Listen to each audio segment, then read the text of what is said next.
une possibilité que nous puissions encore être davantage remplis jusqu'à ce que tu puisses atteindre ta plénitude. Chacun de nous a sa plénitude. Alléluia. Chacun de nous a une quantité d'esprit qui est l'esprit de Dieu que Dieu a destiné que tu puisses recevoir. Alléluia. Tu peux avoir l'esprit de Dieu aujourd'hui. Tu peux prier. Dieu peut encore te remplir d'esprit. Dieu peut encore te remplir d'esprit. Comme la Bible dit que Élisée avait la double portion d'Élie. Alléluia. Les deux avaient l'onction. Mais Élisée avait une onction plus avancée. Vive le Seigneur. Le Saint-Esprit, c'est le sceau de Dieu. Nous savons que Dieu est un esprit. Alléluia. Vous allez remarquer lorsque les apôtres ont reçu le Saint-Esprit dans le livre de Actes, chapitre 2, et un peu plus loin dans Actes chapitre 4, lorsqu'ils ont été arrêtés et apportés au Sanhédrin. La Bible dit que lorsque Pierre et Jean ont été relâchés, ils sont partis voir les autres apôtres. Ils ont prié. La Bible dit qu'il fut encore rempli du Saint-Esprit. Donc c'est la même chose avec l'esprit qui est le diable, qui est aussi un esprit. Alléluia. Et le diable qui n'est pas seul. La Bible dit que le Satan et ses anges, c'est-à-dire que le diable qui est un esprit, avec ses anges, vont être jetés dans le lac de feu.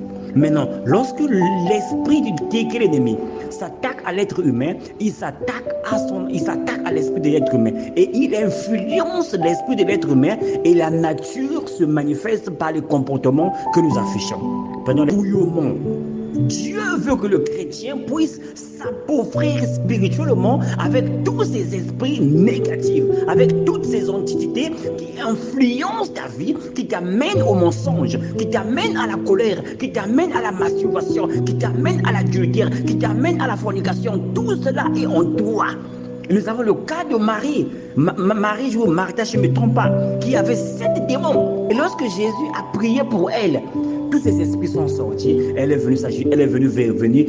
Elle est devenue pauvre spirituellement. Elle a perdu toutes ses influences. Ces esprits qui avaient, ces influences que les esprits avaient dans sa vie. Et l'apôtre Paul, à partir de Galates chapitre 5, au verset 19, nous dit que les œuvres de la chair sont manifestes, ce sont l'impudicité. Lorsque l'esprit avons trop de choses, de bagages sataniques dans nos vies, et le Seigneur nous appelle à un dépouillement. Ne faisons pas comme ce jeune homme riche qui n'a pas voulu vendre tout ce qu'il avait afin de suivre le Seigneur Jésus-Christ. Est-ce que c'est le cas pour toi et moi ce matin? Est-ce que nous voulons garder tous ces fardeaux en nous-mêmes ou bien nous voulons nous débarrasser?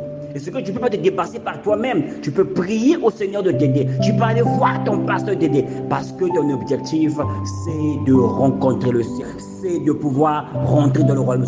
C'est de bénéficier de cette atmosphère spirituelle qui fait naître le miracle dans ta vie, qui fait naître la bénédiction de ta vie, qui fait naître la protection divine dans ta vie.